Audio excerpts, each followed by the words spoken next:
ये वाला जो अपन ने देखा था वो टुल्डा था, ये है पॉलीमार्फा। ओके, ये पूरा पॉलीमार्फा है। पॉलीमार्फा जो है, इसका पेड़ भी दिखाता हूँ आपको फिर।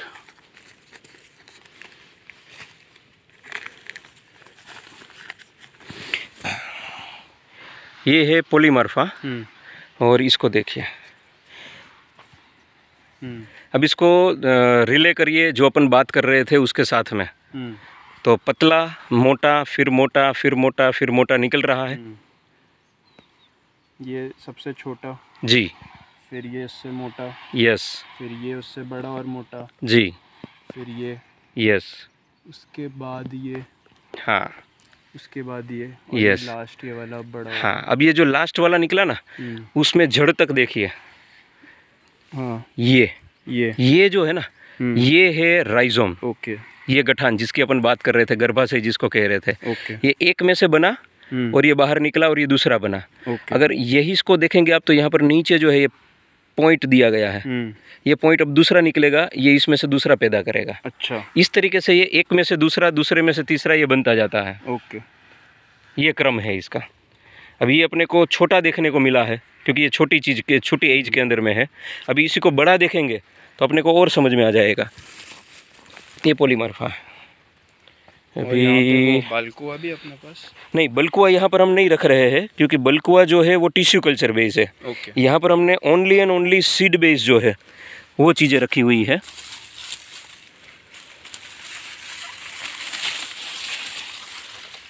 ये देखिए, ओके, वैसे देखा जाएगा तो आप ऊपर देखिए, पूरा जीरो है, एक भी पत्ती नहीं दिख रही है, बराबर।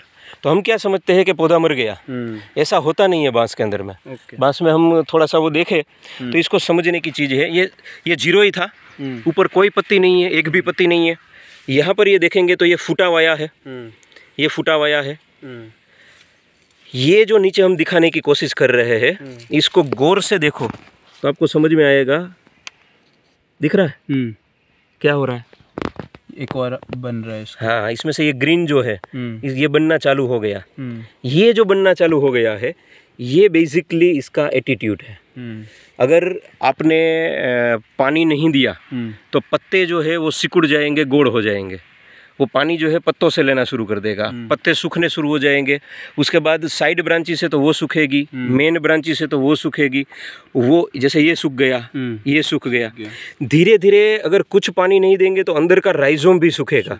जब अंदर का राइजोम सूख गया तब वो मरेगा। ओके, यदि अंदर का राइजोम अभी जिंदा है और ये सारे जगह पर पत्ते नहीं भी है, फिर भी ये अपना काम अपने हिसाब से कर लेता है और नया मैच्योरिटी के हिसाब से पौधा भी देता है। और ये देखिए, ये दोनों जो है वो चीज़ें निकली हुई है गठान के साथ में। और ये गठान को भी आप देखेंगे तो गठान के पास में भी ये ग्रीन जो है वो निकलना चालू हो गया। ये इसकी खूबसूरती है, ये इसकी खासियत है। और अब जो आएगा वो नेचुरली ये जो मोटा आया था उससे मोटा ये देगा। तो अगर ये पौधा आप लगाते हो और वो पौधा लगाते हो तो इसको भी अपने को 48 मंथ तो लगेगा ही, लेकिन इस थिकनेस के बाद का 48 मंथ और जो हम पतली वाली शुरुआत कर रहे थे उसका 48 मंथ, उसमें टनेज में फ़र्क चल जाएगा। ओके, वो टनेज का जो फ़र्क है वो हमें गिनती करना है। या तो हम ये गिनती कर सकते हैं कि इसका 48 मंथ गिने और उसका 48 + 6 मंथ का टनेज गिनती करें तो फिर सेम हो जाएगा। वो उतना लेट होगा। या तो उसी टाइम पे अगर दोनों को देखते हैं तो उसका टनेज बड़ा रहेगा, उसका टनेज कम ही रहेगा। ओके, ये चीज़ है।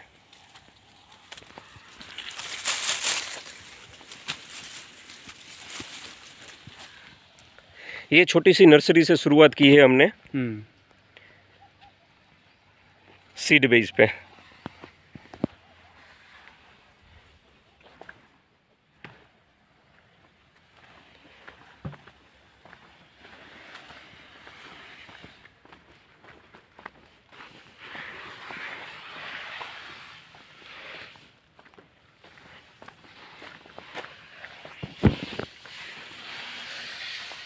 ये वही था जो अपन ने देखा, पॉलीमार्फा। ये जो है ये लाइन, ये पूरा है न्यूटन। ओके, यहाँ पर आइए, यहाँ पर फिर अलग अलग अवेलेबिलिटी है। गोल्डन बाम्बू भी है, येलो वल्गरियस भी है, ओके। फिर ग्रीन वल्गरियस भी है। उसके बाद में गठान वाला एक आता है, देसी बांस कहते हैं, बिहार से ज़्यादातर वो मिलता है, वो गठान बांस भी है। गांठ जो है उसके अंदर में स्ट्रॉन्ग और डबल गांठ उसके अंदर में आती है, वो वाला मटेरियल है। फिर यहाँ पर आपको देखने को मिलेगा डेंड्रोकैलिमस टेक्टस, ये पूरा जो है ये स्टेक्टस है, डेंड्रोकैलिमस टेक्टस।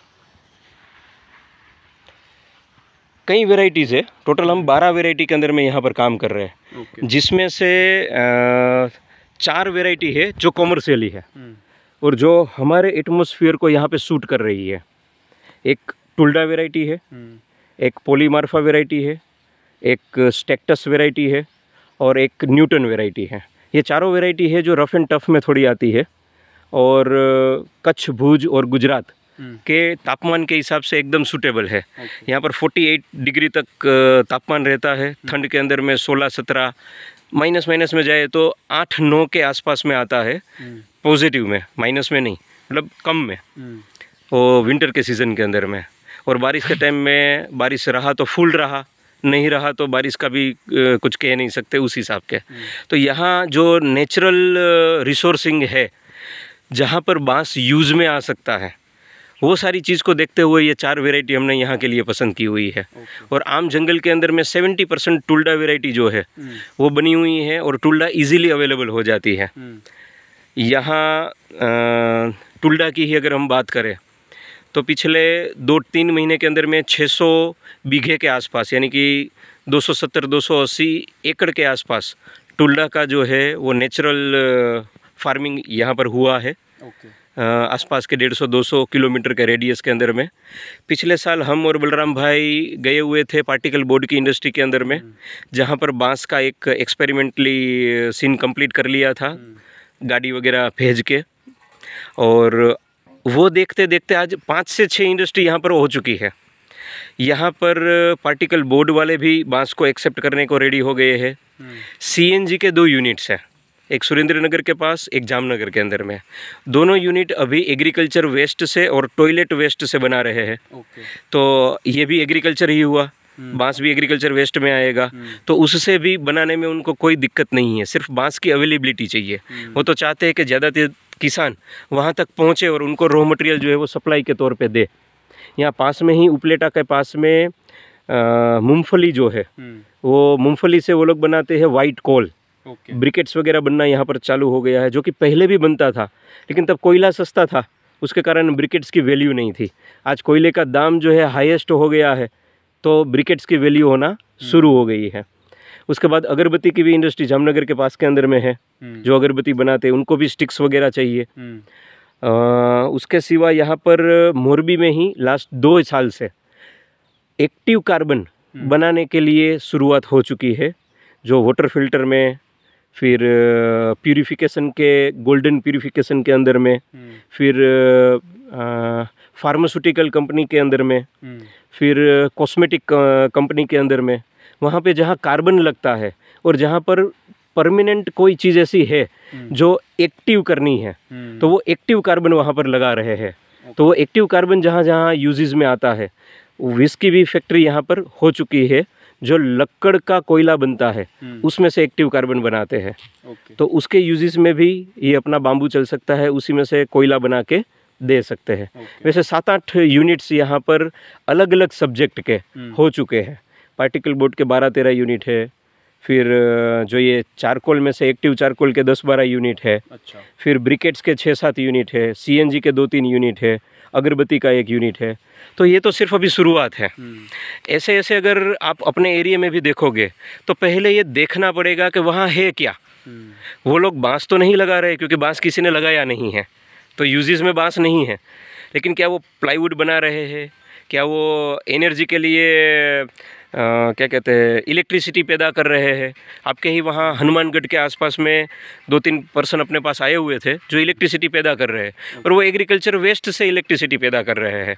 तो ऐसी कई चीज़ें हैं जो हमें खोजबीन करनी पड़ेगी कि वहाँ क्या क्या हो रहा है। वो रिसोर्सेज को हम ढूंढें और वहाँ कितनी ज़रूरत है उसको देखें, फिर अपने खेत में भी लगाए, कॉन्फिडेंस ले, और आसपास के किसानों को भी जब लगाना है तब हम वहाँ एफपीसी बनाए या अपनी कोई प्राइवेट कंपनी बनाए और उसके तहत उन फार्मर को भी जो है मोटिवेट करें कि यहाँ बांस लग सकता है और उसका यूजेस के लिए ये चीज़ भी है, या छोटा मोटा इंडस्ट्री हम खुद भी डाल सके तो वो भी कर सकते हैं।